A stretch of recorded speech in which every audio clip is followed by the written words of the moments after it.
Et bonjour les amis, je vous retrouve aujourd'hui pour vous présenter les énergies de la pleine lune du 18 mars 2022 en Vierge, en opposition au soleil qui est en Poisson, et elle aura lieu à 8h20 le matin.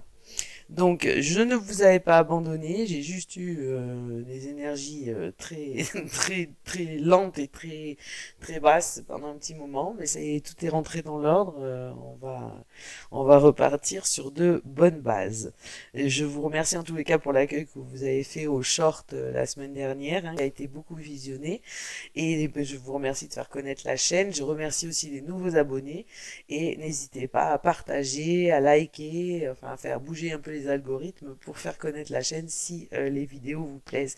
Et je vous en remercie par avance. Donc pour cette pleine lune, nous avons toujours un amas de planètes sur un quart du cercle astrologique. Donc avec le milieu du ciel en Capricorne et jusqu'à l'ascendant en Bélier. Donc on reste vraiment sur deux ou trois signes maximum, hein, Capricorne, Verseau et Poisson, et le début du Bélier avec l'ascendant. On a vraiment, sauf Uranus qui lui est toujours en Taureau, mais on a surtout notre lune qui est complètement à l'opposé et toute seule, et qui est en maison 6. Alors une lune en Vierge, ça parle d'un besoin constant de sécurité, de vouloir maîtriser toutes les choses, de tout vouloir organiser, parfois à l'excès. Donc elle nous demande de nous détendre un peu, hein, voire beaucoup, et de lâcher prise. En maison 6, on nous parle de sensibilité, de la nécessité de regarder les choses avec beaucoup d'attention et d'intégrer les éléments qui nous environnent de manière lucide. Voilà pour cette pleine lune en Vierge, donc qui va être dominée par une nécessité de sagesse, d'analyse et de discernement. Cette pleine lune est opposée à Neptune, elle fait trigone à Pluton, elle est quasi carrée à Uranus et Vénus, ce qui risque de provoquer quelques impulsivités, un inconfort et une volonté de tout contrôler qui va être très vite remise en cause, et cette pleine lune va nous démontrer que l'on ne peut pas tout contrôler. On a Mercure en sextile à Uranus.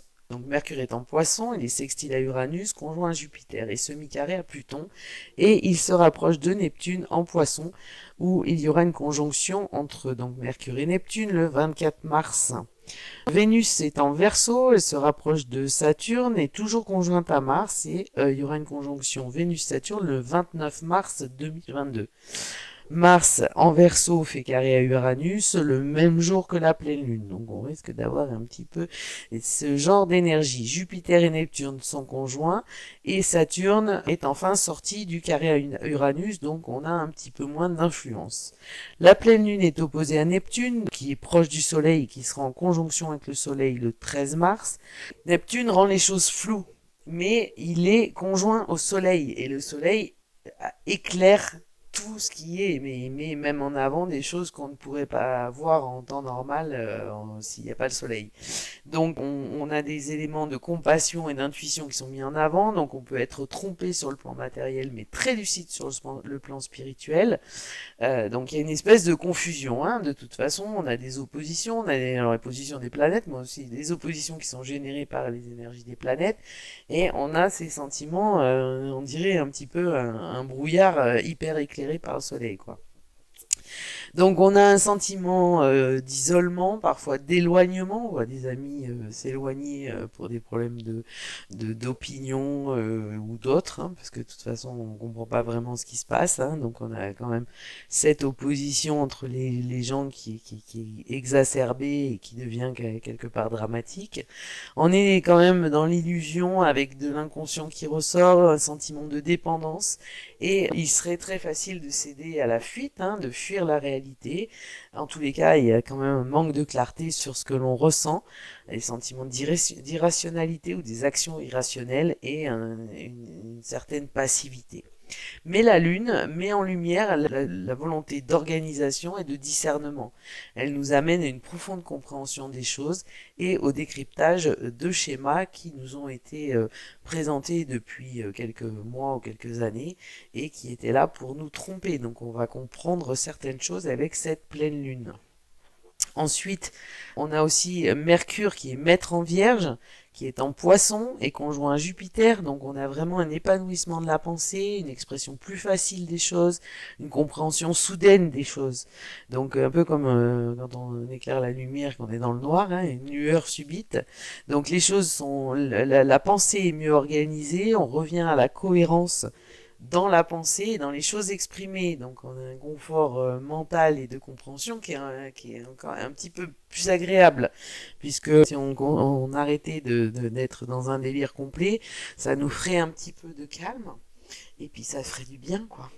Et avec le sextile de Mercure à Uranus, on a quand même des remises en question, une volonté d'indépendance et une volonté de détacher des liens qui nous limitent dans nos libertés et dans nos mouvements.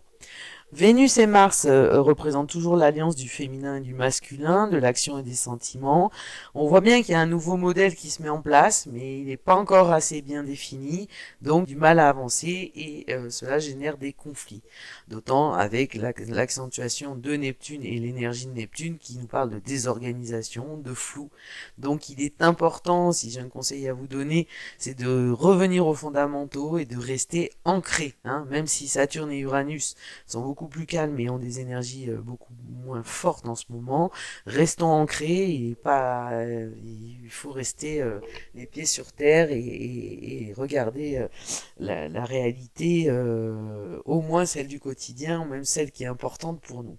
En parallèle aussi, avec toutes ces énergies, on peut avoir une folie des grandeurs qui s'est mise en place, un délire généralisé, la sensation de ne plus avoir de limites, hein, alors je ne citerai pas de nom, et donc il est important que face à ces délires, dérives, on reste ancré dans le présent, dans notre corps, de ne pas décoller du sol, quoi, hein, et de rester sur des choses qui sont importantes pour nous, d'être bienveillant et attentif autour de soi et à ceux qu'on aime et aux autres en général, et donc de mettre un peu de douceur dans son quotidien en méditant notamment et surtout en restant dans des énergies hautes et positives parce que le pire serait de se laisser entraîner dans ces énergies basses dont certains se nourrissent.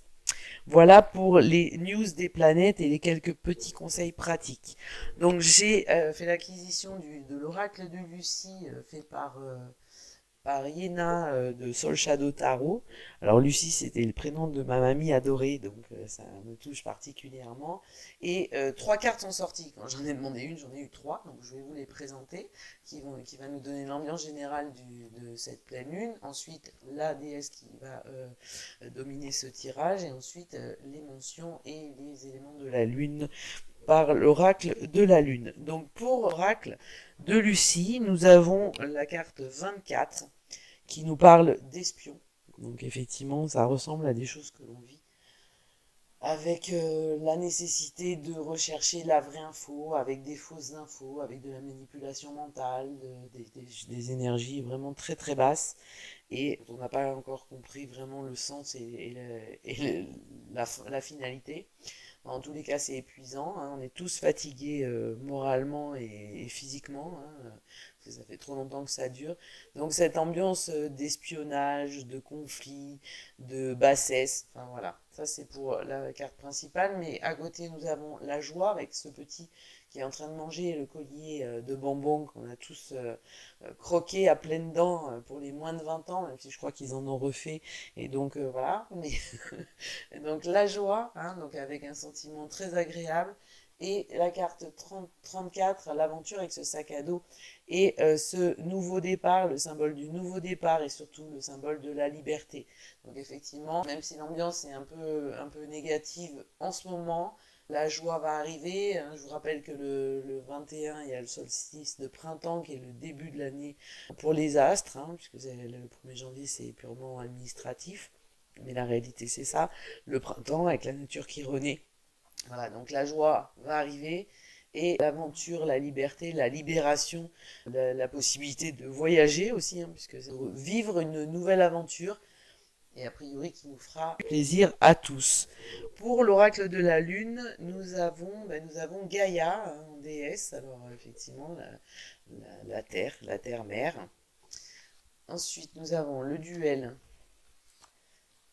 l'autel, la fontaine, donc l'autel avec le 13, et la fontaine avec le 10, la pleine lune en feu avec la reconnaissance, le compromis et le défi. On est un petit peu dans les mêmes énergies que là.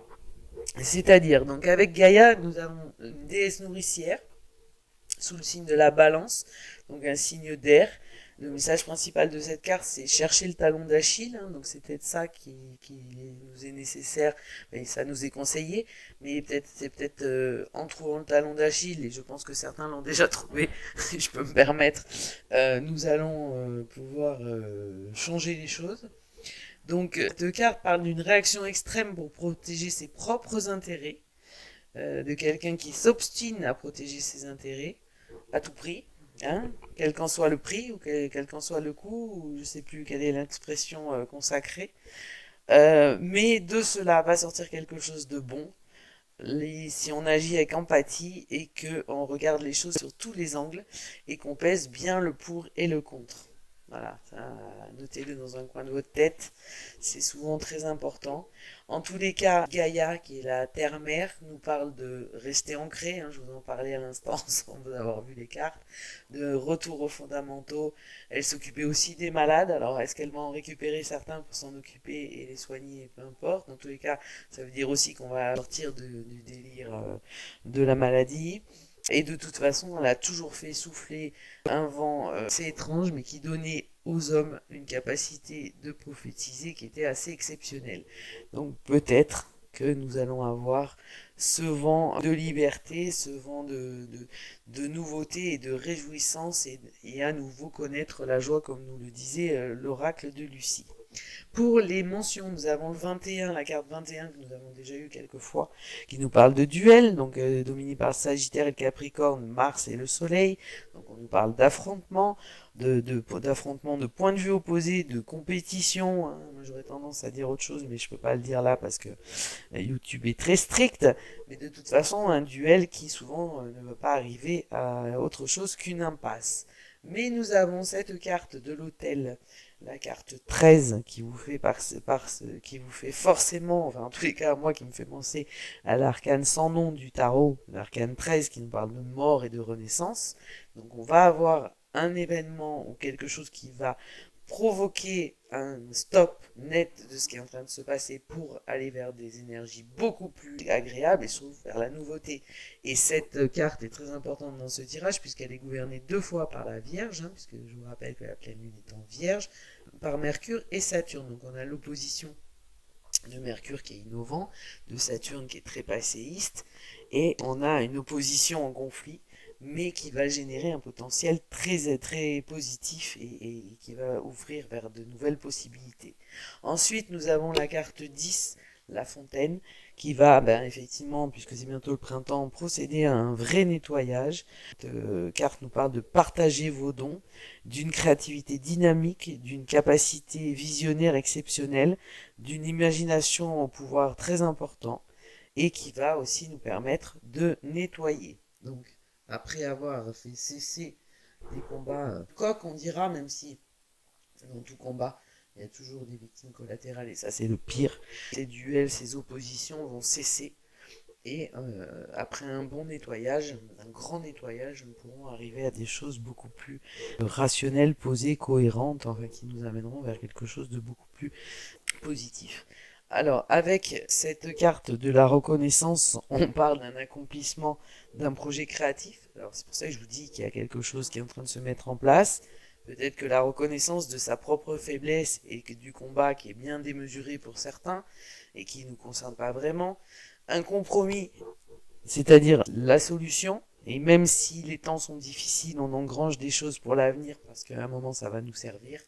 Donc on va arriver à certainement un compromis plutôt qu'à une impasse, ce qui serait très positif, et surtout d'engranger des choses positives pour s'en servir à l'avenir. Et ensuite, avec cette carte, on nous parle d'une phase critique qui est atteinte, hein, des choses qui peuvent plus continuer comme ça, mais ça, ça fait longtemps que c'est arrivé, mais peut-être qu'il y aura une prise de conscience générale.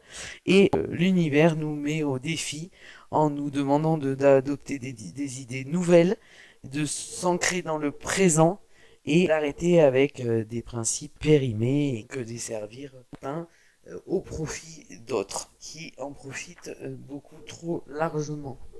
Voilà pour les énergies de cette pleine lune. Comme je dis toujours, on va avoir encore une pleine lune qui va encore nous secouer. Ça, je ne peux pas vous dire le contraire au regard des cartes qui sont sorties sur ce tirage. Mais parce que vous savez, vous pouvez anticiper. En plus, on a une pleine lune qui est tôt le matin, donc qui est à 8h20, qui est en début de matinée. On risque d'avoir des nuits un peu compliquées, mais ne vous affolez pas. Quand on sait ce qui va se passer, on maîtrise beaucoup mieux les choses. Hein. Moi, pour ma part, ça a été vraiment un soulagement et une réalité. Alors, je vous dis pas que des nuits de pleine lune sont magiques et que je dors comme un bébé, c'est pas toujours le cas. Mais en même temps, quand on sait pourquoi, les choses sont beaucoup plus faciles à vivre et ça se passe beaucoup mieux. Puis n'ayez pas d'angoisse, c'est des moments de changement de paradigme, de changement d'énergie, de mouvement de planète, et donc on les subit. Et voilà, il y a rien de dramatique, et ça nous permet aussi de récupérer des énergies très positives pour avancer sur notre chemin. Voilà, je vous souhaite une très très belle pleine lune. N'oubliez pas de liker si vous avez aimé cette vidéo, de la partager si vous souhaitez faire connaître la chaîne et si vous pensez que ça peut intéresser des amis à vous, de vous abonner pour être notifié personnellement des nouvelles vidéos dès qu'elles sont mises en ligne, et de commenter si vous souhaitez pour échanger entre vous ou pour échanger avec moi. Ce sera toujours un plaisir de vous lire. Très belle pleine lune, à très vite. Au revoir.